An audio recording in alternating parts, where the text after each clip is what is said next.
In December 2021 I stood outside Bridgnorth MPD and battled the cold and the rain to see 82045's pony trucks fitted. The weather's a little bit different here today in July 2022 and I'm standing outside Bridgnorth MPD again to see the next part of the 82045 project happen. So let's go behind that door and find out what's going on.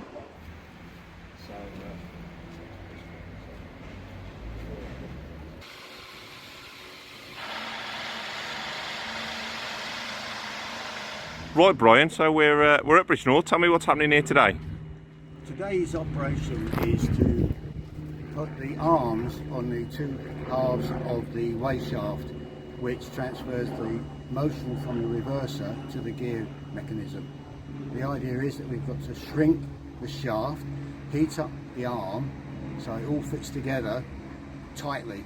There's a 9 thou interference fit that we've got to overcome, which is why we're doing the shrinking and the heating. And you're obviously not doing this yourself, you've got some experts in to help you out here today. We're doing the manual bit, but we've got the man from Black Country Cryogenics who deals with the liquid nitrogen. And this must feel like a really big step forward. It is a big step forward. We've had the shaft in the engine to test through the bearings up, so we know that's okay. It's now a matter of getting the arms on and then getting it back in the engine. And once the shaft is in the engine, we can then put the tanks on. And so the work began, with the weightshaft lowered into the liquid nitrogen at 210 degrees under, whilst the oxy-settling torch is used to heat up the lifting link to around 230 degrees.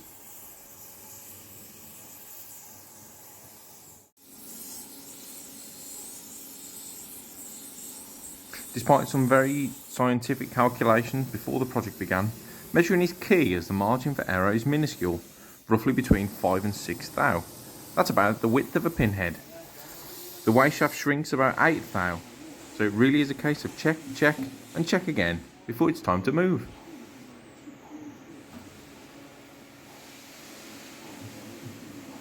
The weightshaft is moved quickly before being pushed into the lifting link and allowed to settle.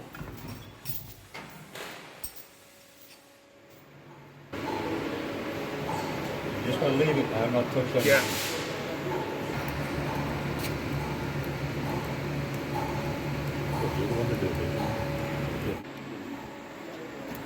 A few nervous faces now wait for the project to settle as the weightshaft cools and the lifting link heats up.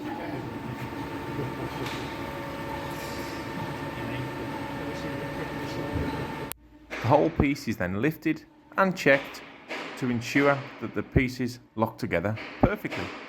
And before you know it, it's time to lift the second part and start again.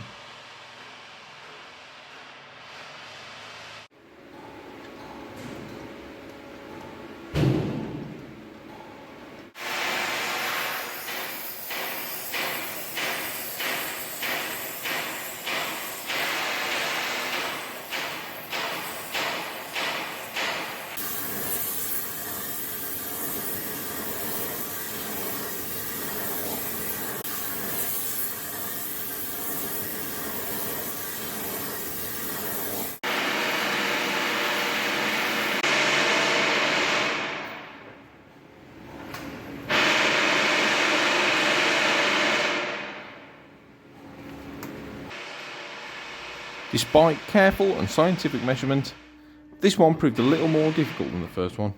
But a quick wiggle and the two parts are together, and now it's time to wait for them to cool and defrost.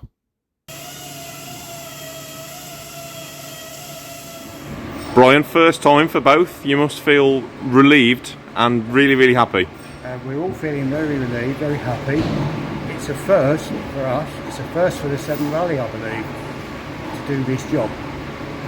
Because when we've restored engines, that job's already been done by the works years and years ago.